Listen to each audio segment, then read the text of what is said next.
because Jinnah was such a great brain. He had come to this particular conclusion even in those days, 107 years back. He had come to this particular conclusion that now if they wanted to get some benefits from the Britishers, as the Britishers had become the rulers and they have become the owners of every black and white.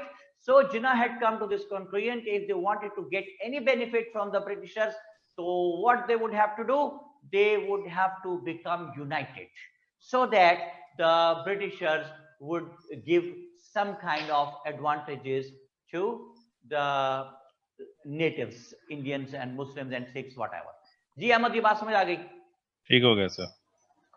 एक वाकया, लेकिन जब जिन्ना ने कोशिश की ना कि मुस्लिम league और कांग्रेस की आपस में सुलह कराई जाए, तो Congress was having very rigid attitude towards Muslim league. Congress ने कहा, मुस्लिम लीग तुम कौन हो? मुस्लिम लीग हम तुम्हें मानते ही नहीं, हम तुम्हें जानते ही नहीं, मुस्लिम लीग हम तुम्हें पहचानते ही नहीं, Muslim League we do not accept you, Muslim League we do not recognize you, Muslim League you are not the representative of any community in India, because if there is any representative of any community in India, so only political representative of any community in India was Indian National Congress. ठीक, ये जी Indian National Congress का slogan है।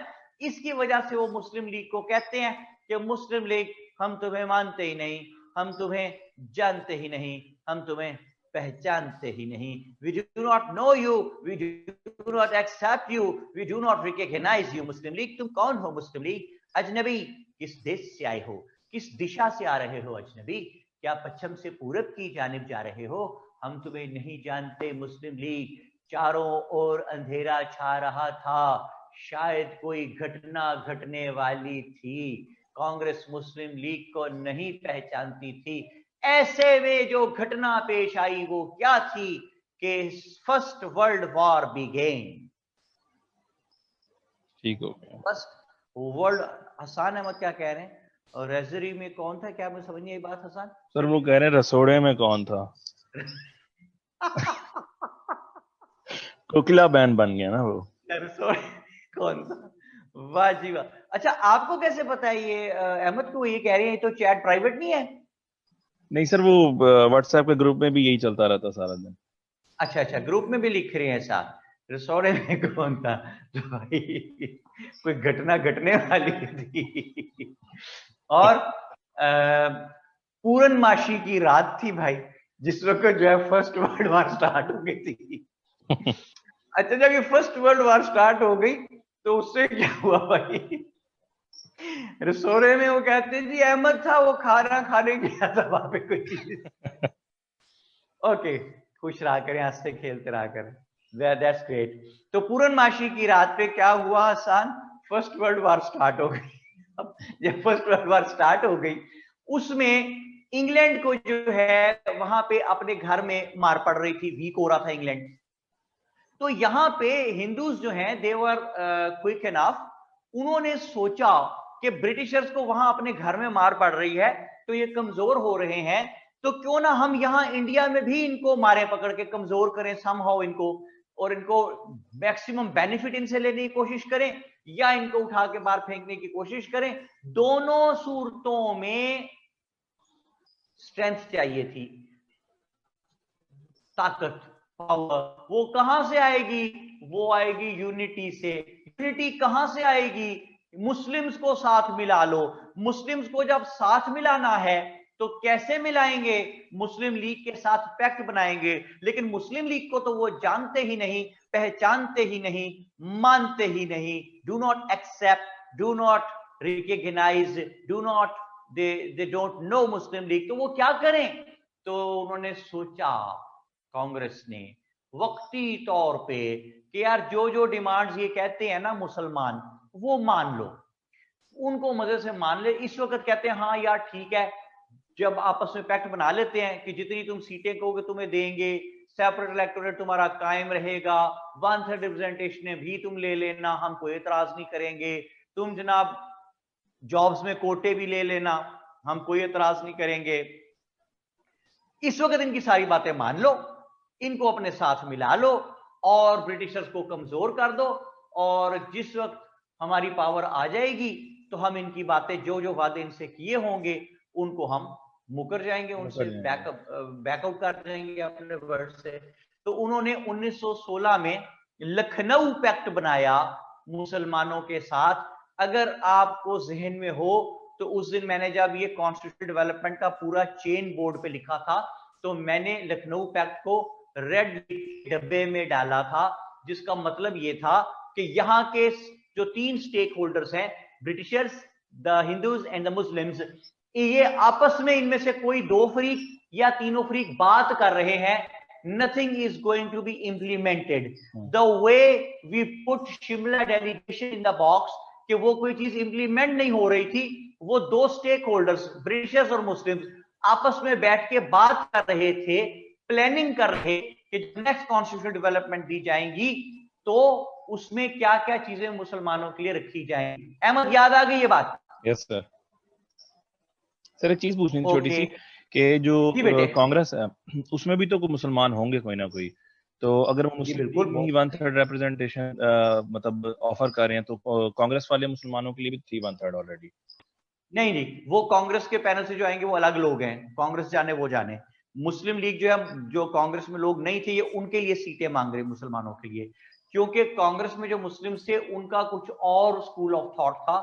वो फिलहाल अभी तक तो 1916 तक तो पाकिस्तान के क्रिएशन की बात ही नहीं थी, लेकिन वो ये चाहते थे, कांग्रेस में जो मुस्लिम थे, अबुल कलाम आजाद वगैरह जैसे फेमस लोग भी थे, वो ये चाहते थे कि जितने भी मुसलमान हैं वो कांग्रेस में ही आए और एक ही पॉलिटिकल पार्टी रखी जाए, और ताकि इसकी इतनी स्ट्रेंथ बन जाए कि ये ब्रिटिशर्स को काउंटर कर सके। लेकिन ब्रिटिशर्स भी फनकार लोग थे, उन्होंने शिमला डेलीगेशन की, पहले उन्होंने पार्टीशन ऑफ बंगाल की, फिर शिमला डेलीगेशन करवाई, फिर मुस्लिम लीग फॉर्मेशन करवाई, और हिंदूज और मुस्लिम्स की स्ट्रेंथ को बांट दिया और डिवाइड एंड रूल करके मजे से हुकूमत करते रहे। बात समझ आ रही है आपको? yes, एक स्कूल ऑफ थॉट ये भी कहता है कि Shimla delegation was a planted project, it was engineered by the Britishers, और नवाब मोहसिन मलिक एंड वकारुल मल्क वगैरह जो हैं, ये ब्रिटिशर्स के कहने पे इन्होंने शिमला डेलीगेशन की थी, और इतने आराम से तभी सब बातें लॉर्ड मिंटो ने मान ली थी, ताकि इनको इंकरेजमेंट देके फिर अपने ही इन्हीं लोगों के जरिए इलीट क्लास के मुस्लिम से ना ये मुस्लिम लीग बनवा दी जाए, और फिर हिंदूज और मुस्लिम को आपस में डिवाइड कर दिया जाए, क्योंकि अरूजे आदमे खाकी से अंजुम सहमे जाते हैं कि ये टूटा हुआ तारा महे कामिल न बन जाए। खुद ही इंडियन नेशनल कांग्रेस 1885 में बना के दी, लेकिन वो इतनी पावर पकड़ने लगी इंडियन नेशनल कांग्रेस कि ब्रिटिशर्स को खुद उससे डर लगने लग गया। तो in order to break down the power of Indian National Congress, उन्होंने ऑल इंडिया मुस्लिम लीग क्रिएट करवाई। एक स्कूल ऑफ थॉट ये भी कहता है। अहमद बेटे, बात समझ आई आप लोगों को? Yes sir. अगर बाकी लोगों को भी बात समझ आई तो यहाँ पे यह लिखे कोई, ताकि मुझे समझ आए सबको। सर मुझे आ गई है तो बाकियों को तो आ ही जाएगी समझ। नहीं, मैं आपके इस क्राइटेरिया से एग्री नहीं करता बेटा। आप एक बहुत लायक बच्चे हैं, एमएससी इंजीनियरिंग आपने की हुई है, आप कोई आम आदमी तो नहीं है। पाकिस्तान में कितने लोगों ने इंजीनियरिंग की हुई है बेटा? हार्डली पॉइंट्स में होगी परसेंटेज उसकी।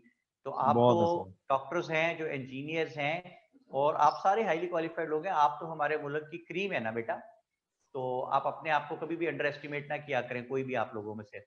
अच्छा जी, सना शबीर है, कहती है सर ओके जी। मुस्तफा इमरान क्या कहते हैं? Sir you were talking about Lucknow pact, background ना है। अहमद, इस बात का क्या मतलब है? वो कह रहे हैं कि लखनऊ पैक्ट के बैकग्राउंड की आप बात कर रहे हैं ना? नहीं, मैं बात कर रहा हूं शिमला डेलीगेशन केस, ठीक है, और वहां से हालात चल के यहां तक आएंगे ना। तो मैं ये बात कर रहा हूं कि Shimla delegation was a planted project, ये लोग कहते हैं उसके बारे में। अच्छा, तो आगे जिस वक्त चलते हैं बात को लेके, तो मैं आपको बता रहा था कि जिस तरह शिमला डेलीगेशन जो है, that was nothing to be, there was nothing to be implemented in Shimla delegation. वो सिर्फ 2 फ्रीक आपस में बात कर रहे थे, ब्रिटिशर्स एंड द मुस्लिम्स। तो यहां पे कौन से 2 फ्रीक आपस में बात कर रहे हैं? Hindus and the Muslims. Done हो गया जी। अच्छा, बात क्या कर रहे हैं? लखनऊ पैक्ट। सारी बातें मानी जा रही है हिंदू मुसलमानों की, कांग्रेस सारी बातें मान रही है मुस्लिम लीग की। क्यों? कि इस वक्त इनको साथ मिला लो, बाद में मुकर जाएंगे, नहीं मानेंगे। तो सबसे पहले जिन्ना ने कहा कि फेडरेशन सिस्टम ऑफ गवर्नमेंट होगा इंडिया में, फेडरल सिस्टम ऑफ गवर्नमेंट होगा। कांग्रेस वालों ने कहा जी बिल्कुल होगा, हम कोई एतराज नहीं करेंगे। जिन्ना ने कहा मुसलमानों का सेपरेट इलेक्टोरेट कायम रहेगा, 1909 में मिल गया हुआ था ना हमें, तो उसके खिलाफ एजिटेशन कर रहे थे कांग्रेस वाले कि वो रोल बैक किया जाए डिसीजन, मुसलमानों से सेपरेट इलेक्टोरेट वापस लिया जाए। तो अगर वो कांग्रेस वाले एजिटेशन कर करके पार्टीशन ऑफ बंगाल का डिसीजन रोल बैक करा सकते थे, तो फिर मुसलमानों को ये डर था कि कहीं वो हमारा सेपरेट इलेक्टोरेट का डिसीजन जो है वो भी रोल बैक भी वापस ना कर दें। ठीक है जी। yes,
जी अहमद बात कहां तक पहुंची? Separate electorate would stay intact, के रोल बैक नहीं करेंगे उसको। इन्होंने कहा जी सेपरेट इलेक्टोरेट के बारे में आप एजिटेशन करना बंद करें, सेपरेट इलेक्टोरेट हमारा कायम रहेगा। कांग्रेस ने कहा जी बिल्कुल कायम रहेगा, हम कोई इतराज नहीं करेंगे। जिन्ना ने कहा मुसलमानों के लिए 1/3 रिप्रेजेंटेशन होगी सेंट्रल लेजिस्लेचर में, उन्होंने कहा जी बिल्कुल होगी, हम कोई एतराज नहीं करेंगे। जिन्ना ने कहा सिंध को बंबई से अलग कर देंगे, उन्होंने कहा जी बिल्कुल कर दें, हमें कोई एतराज नहीं, हम कोई एतराज नहीं करेंगे इस पे। जिन्ना ने कहा KPK यानी NWFP और बलोचिस्तान को तमाम छोटे सूबों जैसे हुकूक दे देंगे, उन्होंने कहा जी बिल्कुल दे देंगे, हम कोई एतराज नहीं करेंगे। जिन्ना ने कहा कि आप जुडिशरी को एग्जेक्टिव से अलग कर देंगे, उन्होंने कहा जी बिल्कुल कर देना चाहिए, हम कोई एतराज नहीं करेंगे। जिन्ना ने कहा किसी कम्युनिटी के खिलाफ कोई बिल तब तक पास नहीं होगा जब तक इसकी 3/4 मेजॉरिटी यानी 75% लोग साइन न कर दें, तब तक वो नहीं होगा। उन्होंने कहा जी बिल्कुल आप ठीक कहते हैं जिन्ना, ऐसा ही होगा। जिन्ना ने ये आखिरी पॉइंट जरा एक्सप्लेन कर दूं आपको। देखिए अहमद, आप एक कम्युनिटी के लीडर हैं, आपके साइनों से उस कम्युनिटी के हक में या उसके खिलाफ कोई बिल पास हो सकता है, तो आप एक फर्द वाहिद हैं, सिंगल पर्सन है। You can be bribed, you can be threatened, you can be blackmailed. लेकिन अगर आपकी कम्युनिटी के वहां पे 100 लोग बैठे हैं और उनमें से 75% लोगों के साइनों से बिल पास होना हो, तो फिर 75 लोगों को जो है वो थ्रेट करना या ब्लैकमेल करना या ब्राइब करना बड़ा मुश्किल हो जाता है। ठीक बात है। तो ये जिन्ना ने एक सेफर साइड रखी, उन्होंने कहा किसी कम्युनिटी के खिलाफ कोई बिल तब तक पास नहीं होगा जब तक इसकी 3/4 मेजॉरिटी 75% पीपल उसे एक्सेप्ट नहीं करते, साइन नहीं करते। जिन्ना ने कहा कि सीटें जो 1861 में 12 से शुरू हुई थी, 1892 में 16 हुई, मिंटो मॉर्ले रिफॉर्म्स 1909 में 60 हुई। जिन्ना ने 1916 में लखनऊ पैक्ट में कांग्रेस से बात करते हुए कहा कि वो सीटें होनी चाहिए 150। इंप्लीमेंट कुछ नहीं हो रहा, आपस में बात कर रहे हैं, दो फ्रीक बैठ के प्लान कर रहे हैं कि जब नेक्स्ट कॉन्स्टिट्यूशन आए तो हमें क्या कुछ मिलना चाहिए। तो उन्होंने कहा हमें यह मिलना चाहिए कि सीटें हमारी हो जाएं 150। ओके, साथ जिन्ना ने कहा कि भाई जहां आप नहीं 150 फॉर मुस्लिम्स नहीं मुस्तफा इमरान, फॉर ओवरऑल 150 होनी चाहिए। क्या चीज है भाई? अच्छा, तो मैं क्या कह रहा था 150। सात जना ने कहा सीट एडजस्टमेंट सिस्टम लगाएं। नोट्स आपके सामने हैं Ahmed? Yes sir. Seat adjustment system, यानी जहां आप मेजॉरिटी में हैं आप हमें सीटें देंगे, जहां हम मेजॉरिटी में हैं हम आपको सीटें देंगे, ताकि हर पार्टी की हर जगह से जो है रिप्रेजेंटेशन बन जाए। जैसे कि आपको मैं मिसाल देता हूं कि आजकल अगर इलेक्शंस हो तो नून लीग को कराची में कोई सीट मिलती है? No sir. नो। और एमक्यूएम जो है ना भाई, सत्तार भाई वाली एमक्यूएम को लाहौर में कोई सीट मिलती है भाई? No sir. नहीं मिलती। अच्छा, तो अगर एमक्यूएम और नून लीग आपस में पैक्ट बना ले और नून लीग कहे कि एमक्यूएम वाले भाई हम आपको सीटें दे देंगे लाहौर में 2-3 सीटें, और आप 2-3 सीटें हमें कराची में दे दें, अच्छा उससे दोनों पार्टियों की टोटल नंबर ऑफ सीट्स तो बराबर रहेंगे, जितने थे उतने ही रहेंगे, लेकिन नून लीग को कराची से रिप्रेजेंटेशन मिल जाएगी और एमक्यूएम को लाहौर से रिप्रेजेंटेशन मिल जाएगी। हमारी भाई बात समझ आ रही है ना आपको? Yes sir. अब एमक्यूएम ना सत्तार भाई की अभी यहाँ पे रिप्रेजेंटेशन मिलेगी लाहौर में उनको, भाई सानू भी उठे कराची रिप्रेजेंटेशन लब जानी नून लीग को भी, ਅਸੀਂ भी ਉੱਥੇ जाकर निहारी खा भाई सीरी पाए। ठीक है जी। अहमद कैसे सीरी पाए वगैरह मिलते हैं मुल्तान में? सर पता नहीं, हम तो बनवाते हैं। खुद बनवाते हैं? जी सर। अच्छा, लाहौर से खाए कभी आपने सीरी पाए वगैरह? मैं 10 साल लाहौर रहता हूँ। अच्छा, वेरी गुड। किस एरिया में रहे हो लाहौर के? बैरिया टाउन में, पहले गुलबर्ग में था, गुलबर्ग 3 में। गुलबर्ग 3 अच्छी जगह है। हाँ जी। बैरिया टाउन में कहाँ आपको सीरी पाए मिलने हैं भाई? हाँ, उधर नहीं मिलते थे। उधर नहीं है शॉप, लेकिन मजा नहीं था। हैं? उधर थी शॉप लेकिन मजे के नहीं थे उधर। हाँ नहीं, वो बिल्कुल सवाल ही नहीं पैदा होता। ये तो स्पेशलाइज्ड है इधर का एरिया सारा गुलबर्ग में। अब वो काफी उधर से ना अंदरून शहर से इस तरफ भी शिफ्ट हो गया, गुलबर्ग में मुस्लिम टाउन वगैरह पे फज्जे के पाए और ये और वो सब चीजें, उस्ताद फज्जाल मशहूर। ठीक है जी। तो ये सब चीजें अब तो मिलती हैं। और कराची में जो है ना वो, अब देखें अगर आपने वहां पे पाए खाने हैं तो आप दुकानदार को जाके क्या कहें, अब भाई हमें 2 कदम दीजिएगा भाई, 2 कदम डाल दीजिए, 2 पाए डाल दीजिए हैं जी। तो जो जिस इलाके की डिश होती है ना वही की होती है। यहाँ पे तो एक एक 2-3 बंदे दही का पूरा कूड़ा खा जाते हैं। ठीक है। तो क्योंकि ये इस इलाके की, पंजाब की, लाहौर वगैरह की सारी जो है ना दही एक फेवरेट डिश है यहाँ के लोगों की। हर इलाके की अपनी अपनी डिशेज होती हैं। हसान अहमद आ गए, वो बताएंगे कि तलागंज में क्या चीज शौक से खाई जाती है। कहते हैं जी थोड़ी देर की खामोशी है फिर शोर आएगा, तुम्हारा सिर्फ वक्त आया है हमारा दौर आएगा। वाह जी वाह, हसान दिल खुश कर दिया यार, कैसा आला शेर लिखा उन्होंने। कहते हैं थोड़ी देर की खामोशी है फिर शोर आएगा, ओए तुम्हारा सिर्फ वक्त आया है हमारा दौर आएगा। ठीक है। लगता है हसान माइक पे दोबारा आना चाह रहा है। हाँ जी, अहमद ऐसे जो शेर लिखने वाले शायर है ना जी, वो बंदे को जलसे में बोली लगवाते हैं, आपको पता है? तो बंदा जलसे में बोल रहा है तुम्हारा सिर्फ वक्त आया है हमारा दौर आएगा, ठा हो गया। इसलिए हसान माफी देते भाई हमें ऐसे इनकलाबी शेरों से। लेकिन हसान बहुत खूबसूरत शेर बोला भैया आपने, बहुत प्यारा शेर लिखा है और बहुत प्यारा, मजा आया मुझे। सुना है बोले तो बातों से फूल झड़ते हैं, ये बात है तो चलो बात करके देखते हैं। आपके जो फारूक भाई आपने लिखा नीचे जिन्होंने शेर लिखा है, फारूक भाई ना, फारूक भाई का शेर है भाई, फारूक भाई का। अच्छा जी, तो अच्छा जी क्या बात हो रही थी भाई?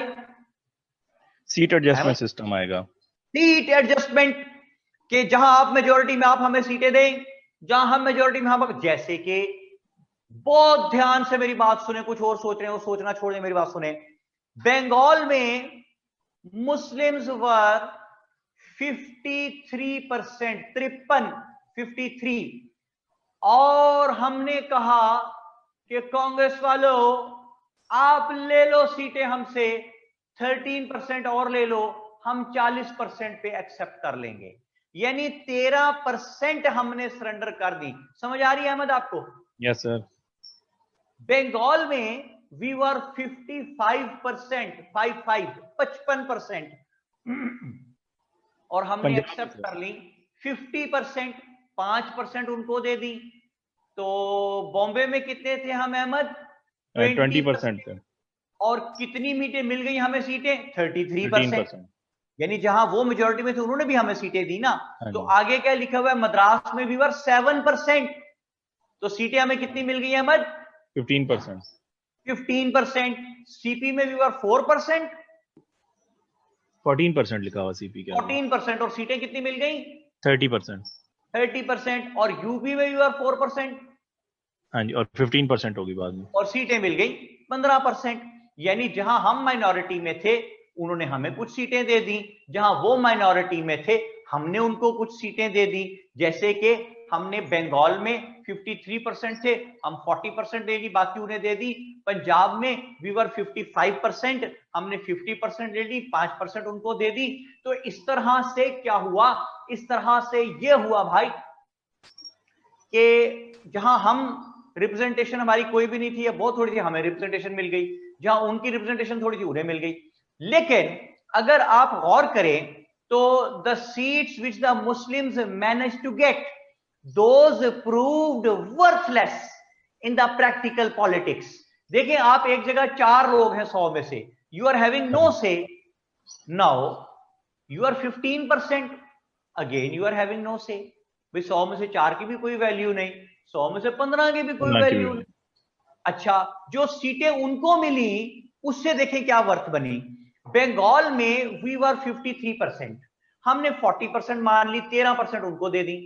पहले भी वो जीरो नहीं थे, वो 22-23%, 24% के नजदीक मौजूद थे। 13% हमने दे दी, वो भी 37-38% हो गए। हम थे कितने? 40% पे आ गए थे। तो बराबर बराबर काम हो गया ना। हाँ जी। अच्छा, और इसी तरह पंजाब में हुआ, हमने 5% जो एक्स्ट्रा थे उनको दी।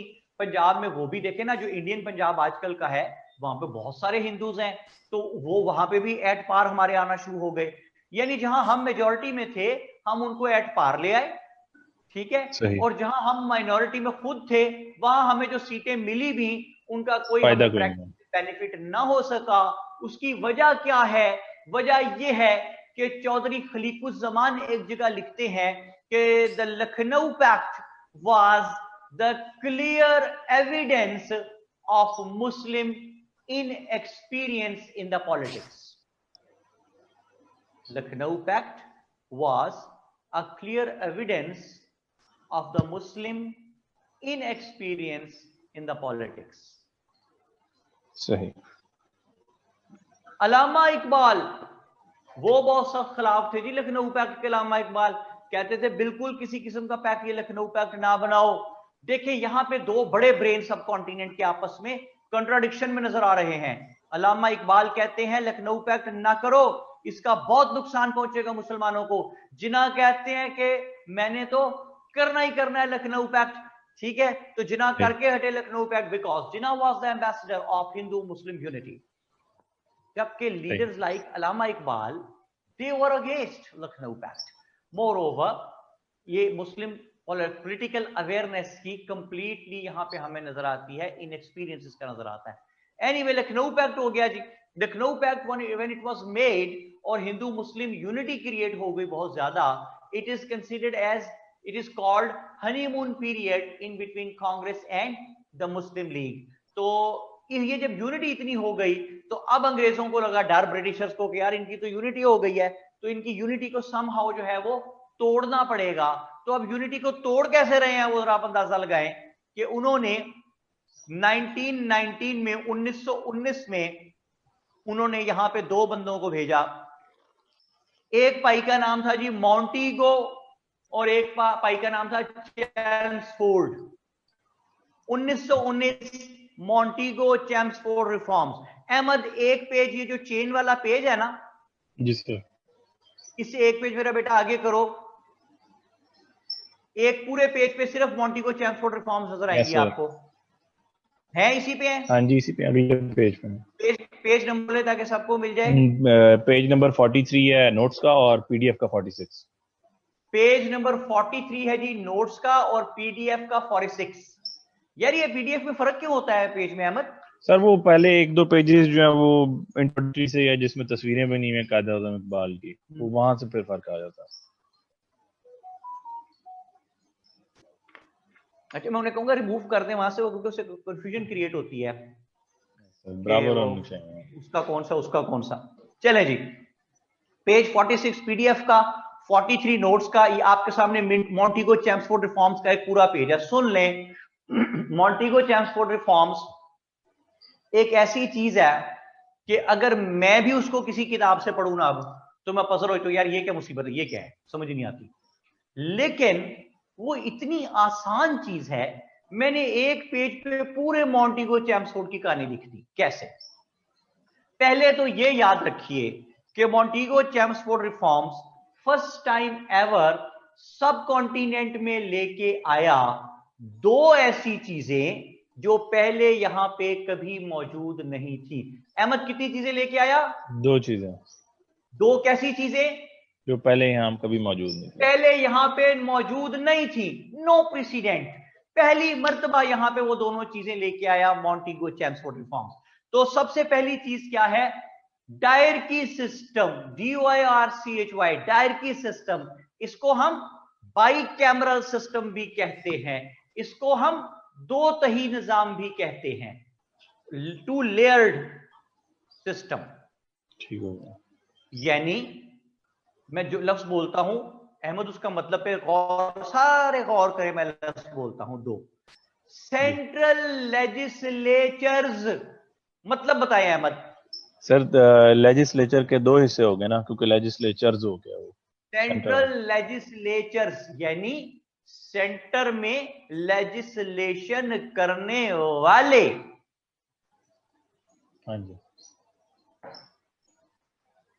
एहसान अहमद कह रहे हैं ये कॉन्स्टिट्यूशन वाले सर ने थोड़ा पढ़ाया है, ये क्या है? आपने पूछा है एहसान, बताया बेटे, मुझे नहीं समझ आई बात। वो बता रहे हैं वो कॉन्स्टिट्यूशन की क्लासेस हुई थी ना 3, तो जी उसमें उन्होंने थोड़ा सा आइडिया दिया था इन चीजों का, चलिए फिर मतलब तो बाई आपको कैमरल माशाल्लाह और पता है। यूनी कैमरल चलिए वगैरह। फिर हाँ तो जी। सारा पता है, फिर तो डिस्कस करने की जरूरत नहीं है। इतना इन डेप्थ उन्होंने इसको नहीं करवाया, मतलब ओवरव्यू दिए थे इनके पुराने कॉन्स्टिट्यूशंस के और ये अहमद, रिफॉर्म्स के। आपको मॉन्टेगो चैम्सफोर्ड रिफॉर्म्स की क्या समझ है अब तक, वो मुझे बताएं ताकि मैं उससे फिर आगे चलूं।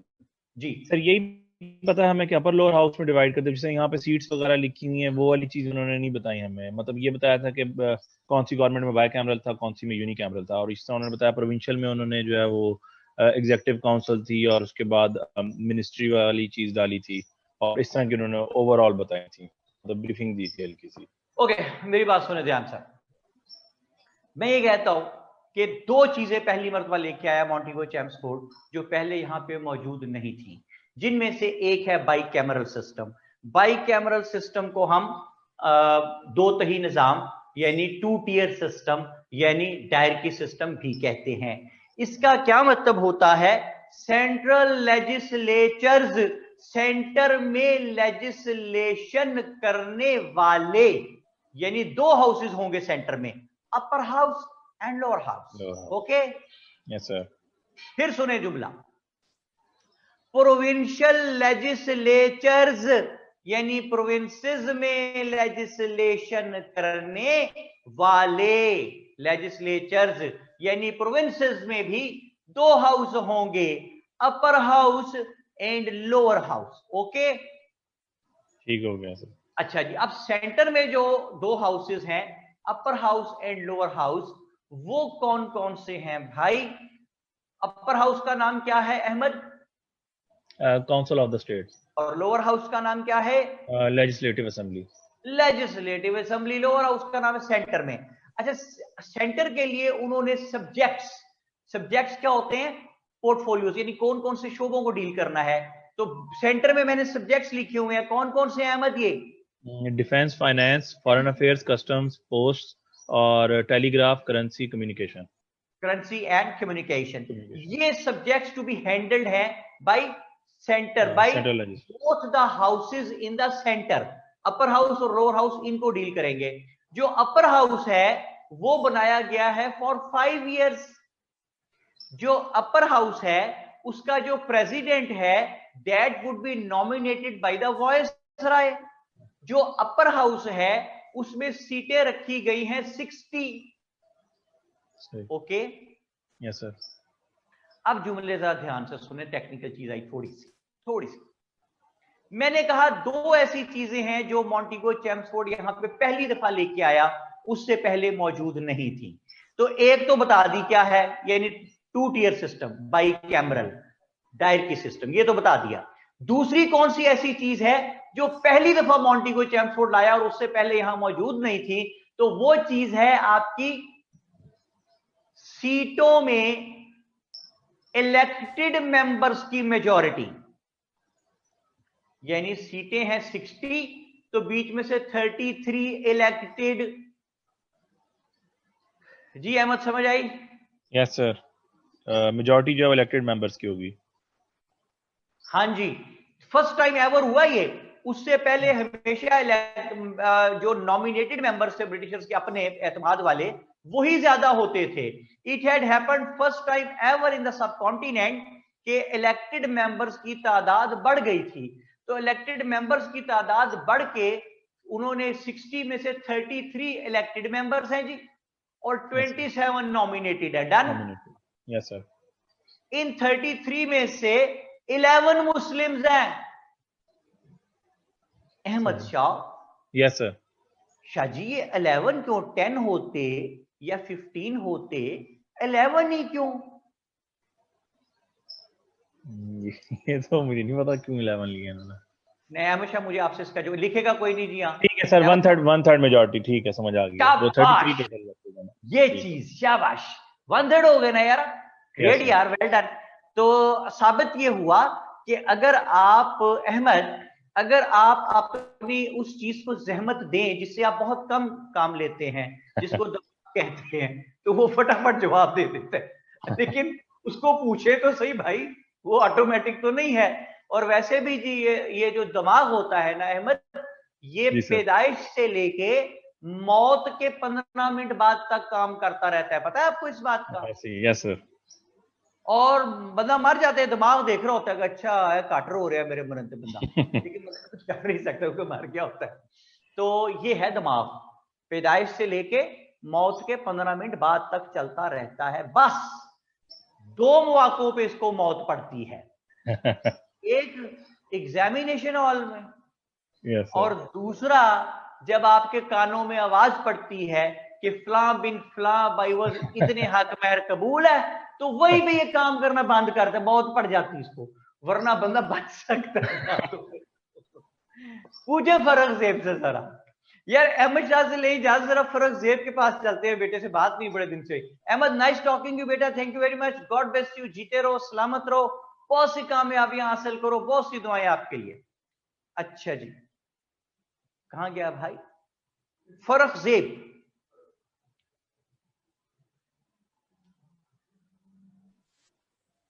अस्सलाम वालेकुम सर। वालेकुम अस्सलाम फर्रुख, कैसे हो बेटा? सर ठीक, अल्हम्दुलिल्लाह। सर आप कैसे हैं? या I am fine, thank you. Farrukh, आपके कितने बच्चे हैं बेटा? सर मेरी एक बेटी है माशाल्लाह। बेटी है आपकी, माशाल्लाह, वेरी गुड। तो बहुत सी दुआएं जी छोटी सी बेटी के लिए, प्यारी सी बेटी के लिए, ढेर सारी दुआएं जनाब। और आपको हमेशा उसकी तरफ से जो है वो सुकून मिले, और बच्ची को बहुत सी कामयाबियां जिंदगी और सक्सेसफुल लाइफ जिए अल्लाह के फजल से। अच्छा जी, और आपका साया बच्चे के सर पे हमेशा सलामत रहे जी। फर्रुख ज़ेब साहब, ये बताइए, ये जो आवाज कानों में पड़ती है कि फला बिन फला बाइवज इतने हक महर कबूल है, तो मैंने सुना ऐसे मौके पे दिमाग को मौत पड़ जाती, चुप कर जाता है, मशवरा ही नहीं कोई देता। आप क्या समझते हैं? सर आप ज्यादा एक्सपीरियंस है, आपने ज्यादा टाइम गुजार लिया है, आपको देना चाहिए। सवाल के जवाब में सवाल नहीं, जो जवाब है वो जवाब दो, खबरदार। अगर वो कहते हैं ना सर, वो कहते हैं ना कि ये लड्डू जो खाए वो पछता है और जो ना खाए वो भी पछता है। तो सर मैं कहता हूँ खा के पछताना ज्यादा बेहतर है। यानी आपने साबित ये हुआ कि आप पछता रहे हैं।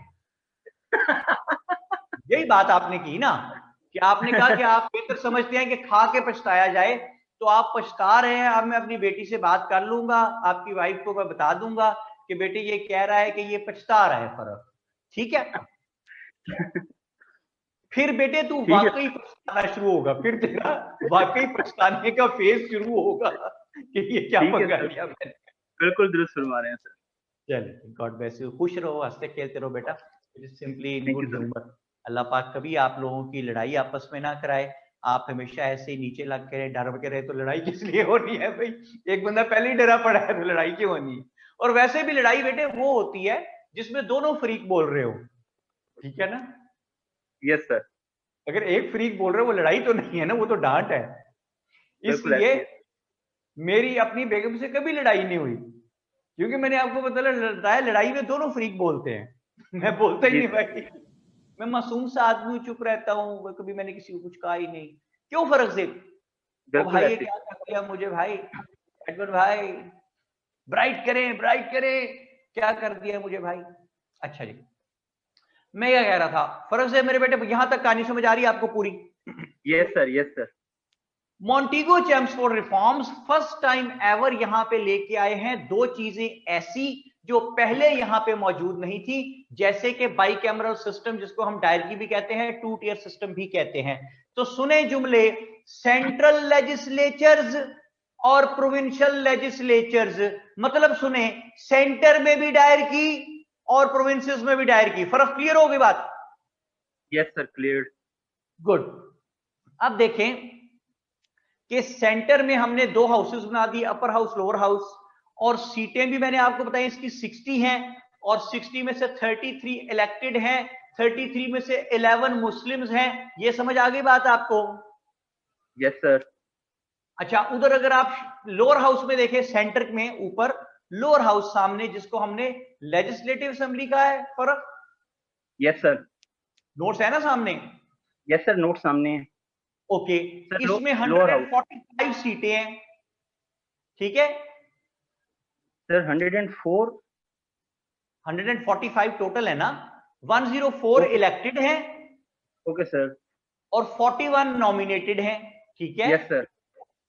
अच्छा, और इसमें अगर आप गौर करें, ये 3 साल के लिए बनाया गया है, 3 इयर्स के लिए, ठीक है? Yes sir.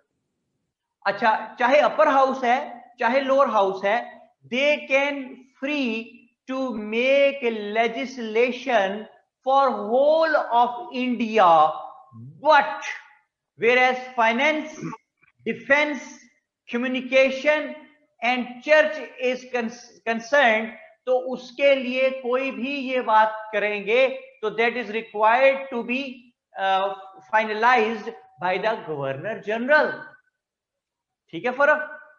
Yes sir. तो वो गुफ्तगू जो 1774 में गवर्नर जनरल के बनने से शुरू हुई थी, 1858 में गवर्नर जनरल, 1861 में वीटो पावर वाला गवर्नर जनरल, 1892 में फाइनल अथॉरिटी वाला गवर्नर जनरल, 1909 में फाइनल अथॉरिटी वाला गवर्नर जनरल, और 1919 मॉन्टेगो चेम्सफोर्ड में फाइनल अथॉरिटी वाला गवर्नर जनरल। बात समझ आ रही है आपको? Yes sir. सब कुछ तो गवर्नर जनरल के पास था, सब कुछ तो गवर्नर जनरल के पास है। अच्छा, फिर आप प्रोविंसेस में जाइए, प्रोविंशियल लेजिस्लेचर्स, तो प्रोविंसेस में हमने जो अपर हाउस है उसका क्या नाम है? फर्क? Sir, executive council. Executive council, executive, okay sir, executive council. और लोअर हाउस का क्या नाम रखा है? Council of sir ministers, council of ministers, ये लोअर हाउस का नाम रख दिया। यानी फिर सुने जुमला, सेंटर में भी दो house, upper house lower house, और प्रोविंसेस में भी दो house, upper house lower house. अच्छा, ये जो एग्जेक्टिव काउंसिल है प्रोविंसेस में, अपर हाउस है जो, यही नाम है ना उसका? फर्क? Yes sir. तो एग्जेक्टिव काउंसिल ने कहा कि council of ministers lower house, तू लोअर हाउस है, इसलिए जो अहम सब्जेक्ट्स हैं वो मैं अपने पास रिजर्व रखूंगा, और जो कम अहम समझूंगा वो तुझे ट्रांसफर कर दूंगा। तो इस तरह सब्जेक्ट्स दो तरह के बन गए प्रोविंसेस में, यानी रिजर्व्ड राइट्स और ट्रांसफर्ड राइट्स। फर्क समझ आई बात? सर काइंडली सर इसको थोड़ा सा रिपीट कर दें दोबारा। आई रिपीट कि एग्जीक्यूटिव काउंसिल जो है ना अपर हाउस प्रोविंसेस में, इसने कहा कि मैं अहम सीटें जो है अपने अहम पोस्ट, अहम सब्जेक्ट्स जो हैं वो अपने पास रिजर्व रखूंगा। जैसे कि कौन कौन से सब्जेक्ट्स है फर्क इनके पास? पॉलिस, इरिगेशन, फॉरेस्ट्री, जुडिशरी और इरिगेशन, फॉरेस्ट्री। हाँ जी, ये इन्होंने अपने पास रिजर्व रख लिए। किसने? अपर हाउस ने। ठीक है, ओके सर। तो जो अपने पास इन्होंने रिजर्व रख लिए, इनका नाम हमने रख दिया रिजर्व्ड राइट्स। Okay sir. अच्छा, और जो है ट्रांसफर कर दिए जो उन्होंने लोअर हाउस को, उसका नाम उन्होंने रख दिया transferred rights. Okay okay sir. तो लोअर हाउस के देखिए सब्जेक्ट्स कौन कौन से हैं फर्क? Health, fisheries, education, agriculture, new industries. Fisheries, education और एग्रीकल्चर। ठीक है जी, ये इन्होंने इंडस्ट्रीज ये इन्होंने कर दिए transfer, those are known as transferred rights. और सीटें जो है यहां पे एज पर पॉपुलेशन कर दी जी उन्होंने, कि जिस, हालांकि मिंटो मॉर्ले में क्या की थी फर्क, कि जिनमें पॉपुलेशन ज्यादा है सूबों में वहां 50, जहां छोटी कम पॉपुलेशन है छोटे सूबे पॉपुलेशन वाइज, उनकी सीटें कर दी थी 30। लेकिन यहां पे उन्होंने कहा कि हर सूबे की पॉपुलेशन वाइज सीटें कर दो। अच्छा जी, और जी रेसिडुअल पावर्स भी कहते हैं, तायरा ठीक कह रही हैं आप। अच्छा, और जो बात इस वक्त मैं कह रहा हूं 70-30, ये 70-30 क्या है फर्क? 70% इलेक्टेड मेंबर्स और 30% नॉमिनेटेड मेंबर्स। समझ आई बात? कहां गया फर्क? हेलो, वो कहां चला गया भाई? वो घूम गया, वो फर्क घूम गया यार। ओके, मेरी आप बात करा दें जी जाहिदा से, कराची नहीं, उससे बच्ची से बात करें, उससे बात नहीं उससे हुई थी। शजीहा नकवी, वो उस दिन कह रही थी मैंने बात करनी, फिर बात हो नहीं सकी थी। शजीहा, SHAJEEHA। 70-30 प्रोविंसेस में, लोअर हाउस में नहीं सोहेल, प्रोविंसेस में सीटें जो हैं वो 70-30 जी रेशो से, 70 इलेक्टेड और 30 नॉमिनेटेड।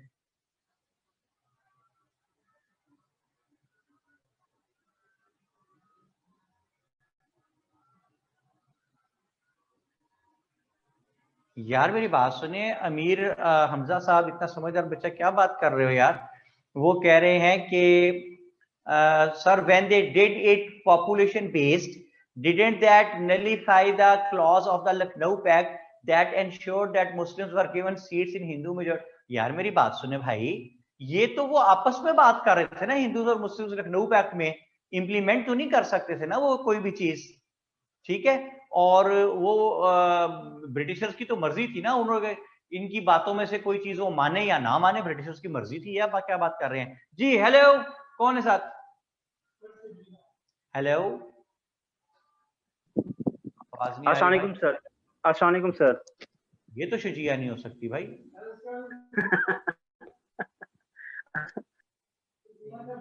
ये फर्क हंस कैसे रहा है भाई? हेलो एडवन भाई, क्या कर रहे हो? शजिया किधर है भाई? बोलते क्यों नहीं? हंसने की आवाज आती है उसके। हेलो जी, किसी से बात करा दो भाई। सर मैं बात कर रहा हूँ सर, मैं बात कर रहा हूँ। मैं बात कर रहा हूँ, मैं कह रहा हूँ एडवन किसी और से बात कराओ यार, मैं क्यों बात कर, मैं तो कर ही रहा हूँ बात। अच्छा सर, मेरा एक सर सवाल था सर यहाँ पर। वो आप हैं कौन भाई? सर फरूख बात कर रहा हूँ।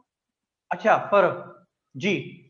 सर यहाँ पे एक सवाल था सर, जैसे अभी लेजिस्लेशन है सर हमारी, जो इसमें फेडरल गवर्नमेंट में बैठती है सर, उस टाइम की लेजिस्लेशन में और आज की लेजिस्लेशन की पावर्स में कोई फर्क था? क्या मतलब? वही वो हर दौर में जिस तरह इलेक्टेड मेंबर्स की तादाद ज्यादा होती है, जो जिस तरफ मेंबर्स की तादाद ज्यादा होती है तो वो बिल पास हो जाता है, हमेशा से ऐसे ही चलता है बेटे, तो कोई फर्क नहीं सर। अच्छा सर, ये एक्चुअली सर ना होम सेक्रेटरी लेजिस्लेशन बैठता है सर, ये हमारे ना फेडरल गवर्नमेंट में, यानी सर अपर हाउस में बैठता है, अगर इस दूसरी सेंस में बात करें तो सर वो जो होता है ना sir, whatever the amendments are being made by the member of the parliament और मेंबर ऑफ द सर वो जो भी चीज सर वो पास ऑन करते हैं सर, उसमें वो according to the law amendment करके सर उसको पास ऑन करता है सर। इसी तरह का सर ये भी रोल है। बिल्कुल बिल्कुल ठीक कह रहे हैं बेटा, ऐसे ही चलता है सारा सिस्टम। ठीक है, ओके सर। अच्छा जी, अब जी बात ये हो रही है कि मॉन्टेगो चेम्सफोर्ड रिफॉर्म्स जब दी गई तो मॉन्टेगो चेम्सफोर्ड रिफॉर्म्स देने वाले खुद भी डाउटफुल थे कि पता नहीं ये रिफॉर्म्स चल पाएंगी या नहीं चल पाएंगी। तो आखिर में उन्होंने कहा कि these are required to be revisited within next 10 years, और वाकई इनको रीविजिट करना पड़ा अगले 10 साल में। और 1927 में ब्रिटिशर्स ने यहां पे एक भाई को भेजा, शजिया नकवी को लाइन पे रखी, जो कह रही है म्यूटेड मी अगेन, म्यूट कर दिया इन्होंने। सर जॉन साइमन उसका नाम था जी। सर जॉन साइमन जो था, he was such kind of person, वो अपने साथ 6 बंदे लेके आया। It is known as Simon commission. ये जो साइमन कमीशन था, ये जब यहां सब कॉन्टिनेंट में आया अपनी कॉन्स्टिट्यूशनल रिकमेंडेशंस देने के लिए, तो both Congress and Muslim League rejected that Simon commission on the basis of this, कि उन्होंने कहा कि Simon, you are suppose to give constitutional recommendations for the people of subcontinent, and you are not having any member from the Indian communities in your commission. आपके पास हमारा कोई बंदा ही शामिल नहीं है कॉन्स्टिट्यूशन में, साइमन कमीशन में। Simon commission में हमारा कोई बंदा ही नहीं, और कोई हमारा बंदा ही नहीं है बीच में। तो इस बात पे कांग्रेस और मुस्लिम लीग ने साइमन कमीशन का कर दिया जी बाइकॉट, साइमन गो बैक। और एक और स्लोगन, आप तो खैर से किसी और नाम से जानते हैं स्लोगन को, लेकिन हकीकत इसकी स्लोगन की है कि गो साइमन गो। आप लोग इसे किस नाम से जानते हैं? Go back sir, Simon go back के नाम से। इतना मासूम ना बनना, आप लोग इसको जानते हैं गो नवाज गो के नाम से, है ना? हालांकि ये था गो साइमन गो। यार मैंने कहा शरिया नकवी को लाइन पे ले आए, वो बिल आ रहा है। वो कह रही मुझे म्यूट कर दिया आपने दोबारा, वो हंस के चली गई।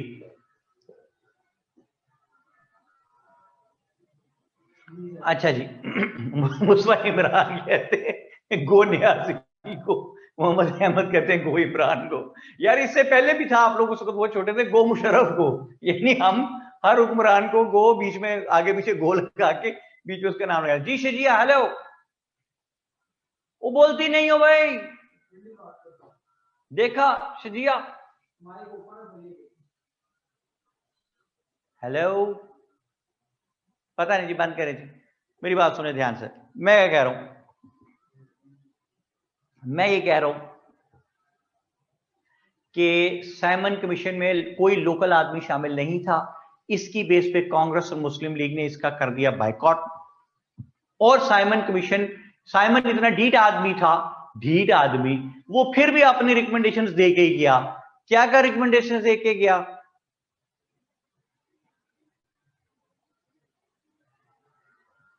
शजिया नकवी कहती है सर इस शायद जन्म में बात होनी मुश्किल लग रही है, कभी नेटवर्क इशू, कभी एडमिन इशू, कभी माइक इशू। नहीं जी, हमारे ना नेटवर्क में इशू है, ना एडमिन में इशू है, ना हमारे माइक में इशू है। शजिया नकवी, आपके इलाके कराची में कितना पानी खड़ा, वहां पे हमारी आवाज ही नहीं जा रही जी आपको, हैं जी? कभी नेटवर्क इशू, और सर बोथ हैंड्स पे वो कह रही ना जी ना, हमें नहीं कुछ कहना, हमें दोष मत दिया जाए, हम पूर्णमासी की रात में अपने पे दोष लेने को तैयार नहीं हैं। चारों ओर घटाएं छा रही हैं, शायद कोई घटना घटने वाली है। क्या घटना घटने वाली है जी? ये घटना घटने वाली है कि साइमन कमीशन का कर दिया इन्होंने बाइकॉट। साइमन फिर भी अपनी रिकमेंडेशन दे के गया। क्या कहता है साइमन? साइमन कहता है डायरकी सिस्टम अबॉलिश्ड, नाकाम हो गया। कहता है साइमन कहता है कि सब कॉन्टिनेंट में डायरकी सिस्टम अबॉलिश कर दो, नहीं चल सका 2 tier system, bicameral system यहाँ पे। दूसरी बात कहता है Simon, federal system of government यहां लगा दो। तीसरी बात कहता है साइमन कि सिंध को बंबई से अलग करना है या नहीं, it will be further examined. चौथी बात साइमन कहता है कि एनडब्ल्यूएफपी को छोटे सूबों वाले राइट्स तो नहीं देने, बस एक लेजिस्लेटिव काउंसिल दे दो। अगली बात साइमन कहता है कि सीट्स एज पर पॉपुलेशन कर दो। तो वो सीटें जो 1861 में 12 थी, 1892 में 16 थी, 1909 में 60 थी, मॉन्टेगो चैम्सफोर्ड में 60 थी, यहां पे वो कहता है एज पर पॉपुलेशन कर दो। तमाम पावर्स कहता है गवर्नर जनरल के पास होनी चाहिए। ये कह के गया Simon, badly boycotted, comprehensively boycotted Simon was. और साइमन की तो जिस वक्त इन्होंने बाइकॉट कर दिया रिकमेंडेशंस का, तो lord Birkenhead the then secretary of state for Indian affairs, उसको बड़ा गुस्सा आया। उसने कहा Indians, you people cannot make constitutional recommendations for yourselves and the recommendations which are being provided to you by the British government, you make boycott of that। भाई तुम उसका boycott कर देते हो, खुद बनाने के काबिल नहीं हो, जो हम बना के देते हैं उसका बाइकॉट कर देते हो। इस बात पे नेहरू साहब जो है वो गुस्सा खा गए और वो कमरा बंद करके जा बैठे अपने साथ कुछ लोग लेके, और नेहरू रिपोर्ट बनाने लगे, यानी कॉन्स्टिट्यूशनल रिकमेंडेशंस बनाने लगे सब कॉन्टिनेंट के लिए। 1927 में साइमन कमीशन आई थी, उसके बाद वो बैठ गया था नेहरू, और अभी नेहरू रिपोर्ट अभी आनी थी। उससे पहले 1928 में दिल्ली में एक इंटरनेशनल लेवल की कॉन्फ्रेंस हुई। उस कॉन्फ्रेंस में बड़े बड़े तमाम पॉलिटिकल जमातों के लीडर्स मौजूद थे। तो वही उसी रेस्ट हाउस में जिन्ना भी ठहरे हुए थे, वहीं पे नेहरू वगैरह भी ठहरे हुए थे। तो शाम को चाय पे जिन्ना और नेहरू की मुलाकात हो गई। तो नेहरू ने कहा कि Jinnah, these are Delhi proposals, Delhi में हो रहे हैं ना, तो दिल्ली प्रपोजल्स। नेहरू ने कहा जिन्ना, अगर आप सेपरेट इलेक्टोरेट का राइट सरेंडर कर दें, देखिए उन्हें हमारे सेपरेट इलेक्टोरेट से तकलीफ कितनी है, क्योंकि मैंने आपको आज लेक्चर के शुरू में बताया कि सेपरेट इलेक्टोरेट का मतलब यह है कि सेपरेट इलेक्टोरेट जिस कम्युनिटी को दिया गया वो community has been categorised as a separate nation, और अगर वो सेपरेट नेशन है तो सूनर और लेटर सेपरेट होमलैंड मिलेगा। तो भाई ये बात है, इतनी तकलीफ है उन्हें हमारे सेपरेट इलेक्टोरेट की। तो उन्होंने, नेहरू ने जिन्ना को कहा दिल्ली प्रपोजल्स में कि जिन्ना, अगर आप सेपरेट इलेक्टोरेट छोड़ दें तो हम आपकी बाकी तमाम बातें मानने को तैयार हैं। तो सेपरेट इलेक्टोरेट कैसे जिन्ना छोड़ दें, वही तो सबसे बड़ी अब तक की पॉलिटिकल अचीवमेंट थी सब कॉन्टिनेंट में मुसलमानों की। लेकिन जिन्ना तो जिन्ना है ना भाई, आप जिन्ना से बात करेंगे तो हारेंगे ना, क्योंकि ये तो होगा। ठीक है जी, यही तो जुर्म है ना मेरा कि जिन्ना हर बात को जीत के देते हैं। जिन्ना ने कहा नेहरू, क्या कहा? कहा नेहरू मैंने छोड़ा सेपरेट इलेक्टोरेट, तू मुसलमानों के लिए 1/3 रिप्रेजेंटेशन मान के रख।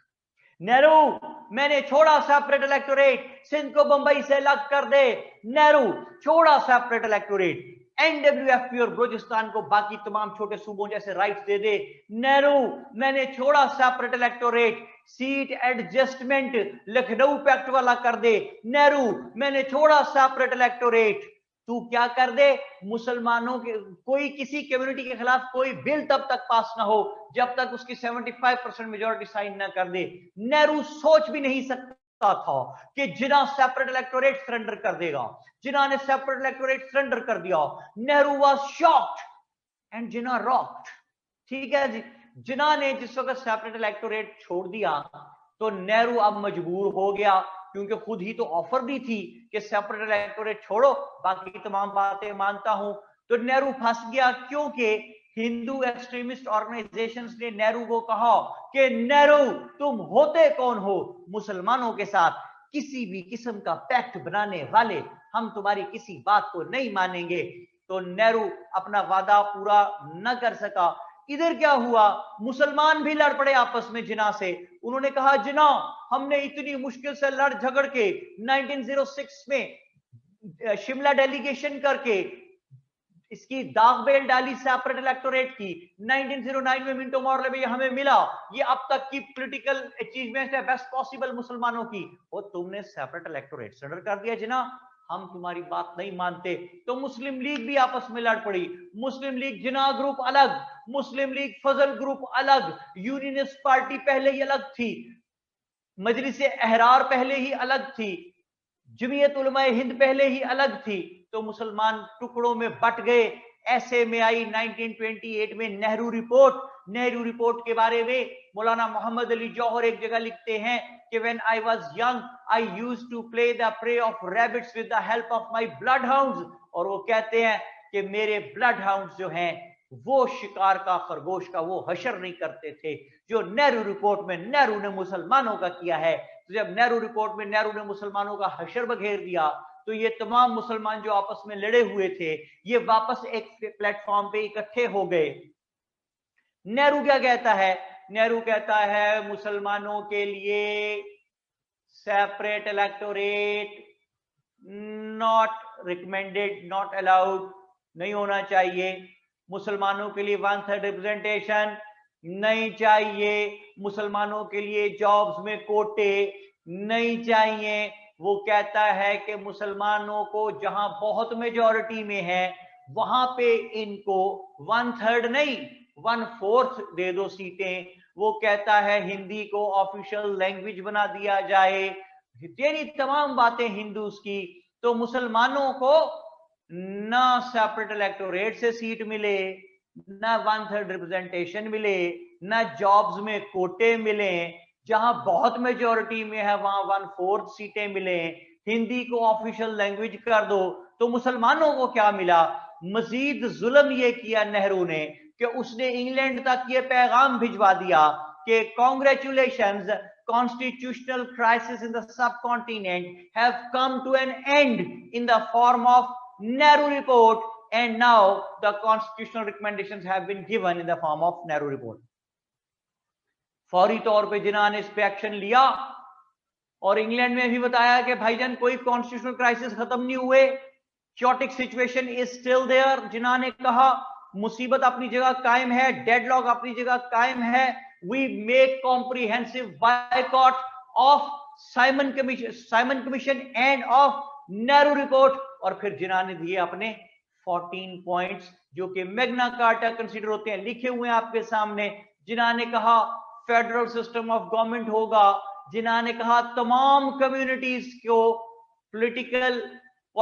पॉलिटिक्स में उनको एंट्री दी जाए समहाउ ताकि उनकी रिप्रेजेंटेशन बने पॉलिटिक्स में। जिन्ना ने कहा मुसलमानों के लिए 1/3 रिप्रेजेंटेशन होगी, जिन्ना ने कहा मुसलमानों के लिए सेपरेट इलेक्टोरेट होगा, जिन्ना ने कहा सिंध को बंबई से अलग कर देंगे, जिन्ना ने कहा NWFP और बलोचिस्तान को छोटे सूबों जैसे राइट्स दे देंगे, जिन्ना ने कहा मुसलमानों के लिए जॉब्स में कोटा होगा, जिन्ना ने कहा मुसलमानों के लिए मिनिस्ट्रीज में 1/3 कोटा होगा, जिन्ना ने कहा मुस्लिम कल्चर और कल्चर को सेफ गार्ड प्रोवाइड किया जाएगा, हेरिटेज एंड कल्चर को मुस्लिम सेफ गार्ड को सेफ मुस्लिम कल्चर और हेरिटेज को सेफ गार्ड प्रोवाइड किया जाएगा। जिन्ना ने कहा किसी कम्युनिटी के खिलाफ कोई बिल तब तक पास नहीं होगा जब तक उसकी 3/4 मेजॉरिटी उसको साइन न कर दे। जिन्ना ने कहा कि कोई टेरिटोरियल चेंज ऐसा नहीं होगा which may disturb the Muslim majority area. ये आपने सुना होगा कराची में MQM कहती है हल्का बंदियां, यानी आप कहते हैं एक हल्के को खोल के दूसरे हल्के को हिस्सा उसमें डाल दें तो उधर जो वोटर्स है सारे वो दूसरी पार्टी के हैं, तो उससे इस हल्के से भी मेजॉरिटी गई आपकी, दूसरे हल्के में तो पहले ही नहीं थी। तो जिन्ना ने कहा कोई टेरिटोरियल चेंज ऐसा नहीं होगा जो मुसलमानों के मेजॉरिटी एरिया को डिस्टर्ब करे। These were the 14 points given by Jinnah जो अपनी जगह एक मैग्ना कार्टा है। These were boycotted by Indian National Congress. Now Simon commission Britishers ने दिया, boycotted by both Congress and Muslim League. Nehru report Congress ने दी, बायकॉटेड बाय मुस्लिम लीग।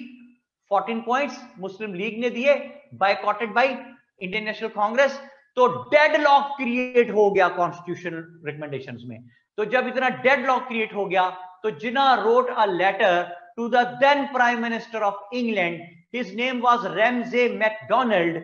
जिन्ना ने उसको खत लिखा और उसको कहा कि दिस डेडलॉक कॉन्स्टिट्यूशनल रिकमेंडेशंस में जो डेडलॉक आ गया है, it can be removed only in a manner कि all the stakeholders should sit under the one roof and to decide the things in a manner of give and take, कुछ आप दें कुछ हम दें, मिलजुल के अंडर वन रूफ बैठ के वहीं पे तय कर लिया जाए। तो फिर रैमजे मैकडोनाल्ड ने इस बात से किया जी एग्री, और उन्होंने कहा कि हम यहाँ पे राउंड टेबल कॉन्फ्रेंसेस शुरू करते हैं। राउंड टेबल कॉन्फ्रेंसेस के लिए जो है वो सबको यहाँ पे लेटर्स भेजेंगे। आप मिला लें जी, जायदा फारूक से मिला लें जी इधर। अच्छा जी, एडमन आपको क्या, जायदा फारूक, अच्छा जी। तो सब पॉलिटिकल पार्टीज को लेटर्स भेजे गए कि आपने राउंड टेबल कॉन्फ्रेंसेस में शिरकत के लिए इंग्लैंड आना है। लेकिन सब पॉलिटिकल पार्टीज के लीडर्स बड़े खुश हुए कि हम, एरोप्लेन्स तो ऐसे होते नहीं थे फ्रीक्वेंट, तो शिप में बैठेंगे और इंग्लैंड जाएंगे जी, सैर करेंगे। सारे खुश थे, तमाम बड़ी पॉलिटिकल पार्टीज के लीडर्स खुश थे और जिन्ना भी खुश थे, और ऐसे में गांधी जी भी खुश थे, बड़े खुश थे जी कि शिप में जाऊंगा इंग्लैंड, शिप के आगे ऐसे करके खड़ा भी हो जाऊंगा। ऐसे पता नहीं क्यों खड़े हो, मुझे नहीं पता। तो लेकिन अचानक गांधी साहब ने पूछा कि भाई what would be the agenda of these round table conferences. तो ही वाज टोल्ड कि एजेंडा है constitutional recommendations for subcontinent. तो कांग्रेस ने कहा sorry, we make boycott of this round table conference because if you want to talk about the constitutional recommendations for the subcontinent, so there is no need to talk about that because that had already been given in the form of Nehru report, and Indian National Congress took a firm stance that they never wanted to discuss any kind of constitutional recommendations other than the reforms given in Nehru report. Due to this particular rigidity, Congress made boycott of first roundtable conference. British government dealt them with iron hands and millions of the workers of Indian National Congress were imprisoned. जेल में डाल दिया लाखों लोगों को उनके। गांधी जी भी jail में चले गए जी, मरण व्रत रख लिया उन्होंने, हंगर स्ट्राइक कर दी। ब्रिटिश गवर्नमेंट ने कोई नरमी ना बरती और first round table conference started at its time on 12th March 1930।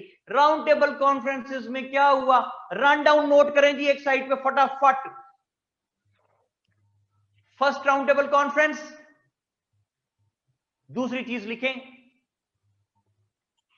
Gandhi Irwin pact, IRWIN, Irwin, Gandhi Irwin pact. तीसरी चीज लिखें सेकेंड राउंड टेबल कॉन्फ्रेंस। चौथी चीज लिखें कम्युनल अवार्ड, कम्युनिटी से कम्युनल अवार्ड अगस्त 1932। तीसरी चीज है जी second round table conference Usman. चौथी चीज है कम्युनल अवार्ड अगस्त 1932। पांचवी चीज लिखें Poona pact, PUNA, Poona pact सितंबर 1932। And number 6 third round table conference. Second चीज है जी Gandhi Irwin pact, Hafsa. Second चीज है गांधी इरविन पैक्ट। हेलो, अस्सलाम वालेकुम सर। कैसी हो बेटा, ठीक हो? अल्हम्दुलिल्लाह सर। मेरी बेटी क्या हाल है कराची के, कुछ बेहतर आई है? बेहतर यही सूरत हाल में? सर मैं लाहौर में होती हूँ। आप कराची से नहीं? कराची से कौन सा बच्ची, उसने मेरे से बात हो रही थी, वो शजिया है ना? अच्छा, आई एम सॉरी बेटा, मैं नाम भूल गया। तो आप बता दे कराची के क्या हालात है, पढ़ती नहीं आप? सर पता नहीं क्या हालात हैं। पता क्यों नहीं है, पढ़ती रहा करो, सुनती रहा करो। प्राइम मिनिस्टर वहां पे गए थे, बहुत ह्यूज पैकेज का ऐलान करके आए हैं उनके लिए। आपने पढ़ा नहीं, सुनना नहीं बेटे? वो जी जी, ये तो सुना है। बेटा सुना करें ना, ये आपके लिए बड़ी जरूरी है चीजें। हम ना कह रही हैं कराची स्टिल स्ट्रगलिंग, बिल्कुल ठीक बात है बेटा, really feel very sorry for that. अच्छा जी, तो ज्यादा यहां तक कहानी समझ आई आपको? जी सर। तो राउंड टेबल कॉन्फ्रेंसेस में क्या हुआ, इसका आउटकम क्या निकला, 1935 का एक्ट कैसे बना और वो क्या क्या प्रोविजंस थी उसकी, और 1947 तक गुफ्तगू कैसे जाएगी, ये सब कुछ हम देखेंगे अगले धारावाहिक में, ठीक है? जी sir. So gentleman, whatsoever we have tried to, इससे पहले मैं आपको बात बताऊं, ये आपके पास कॉलम्स में बने हुए 1774 से यहां तक ज्यादा, ओके? जी। किसी भी बुक में आप लोगों को ये 150-200 सफों से कम पे चीजें नहीं मिलेंगी। मैंने ये 2-3 पेजेस पे समेट दिया सब कुछ। ये बात समझ आ रही है? Yes sir. आपने करना ये है कि आपने ये जो कॉलम्स हैं इनमें आप गौर करेंगे ना जब ध्यान से, तो आपको पता चलेगा कि बहुत सारे पॉइंट्स कॉमन है, ठीक है? वो कॉमन 6-7 पॉइंट जो है, यानी ये 20-25-30 क्वेश्चन जो हैं, सिर्फ वो 6-7 पॉइंट आप करेंगे तो ये 20-25-30 क्वेश्चन आपके प्रिपेयर्ड आधे आधे हो जाएंगे ये, ठीक है? Yes sir. अब मैंने क्या कहना है कि gentleman, whatsoever we have tried to discuss today, repeat it, complete it and concrete it and never let it go to anybody else कि how simple it is. क्या है, बेकार है, बस you people are precious, कितने, we very precious, so try to take good care of yourselves and try to become what the best possible sons or daughters of your parents। के इसके अलावा ना दुनिया में ना आखिरत में कामयाबी का और कोई रास्ता नहीं है, और अगर कोई रास्ता है भी तो एटलीस्ट वो मुझे पता नहीं है। See you all next time, keep flying and enjoying it। Salman Kazmi signing off, thank you very much। Thank you sir।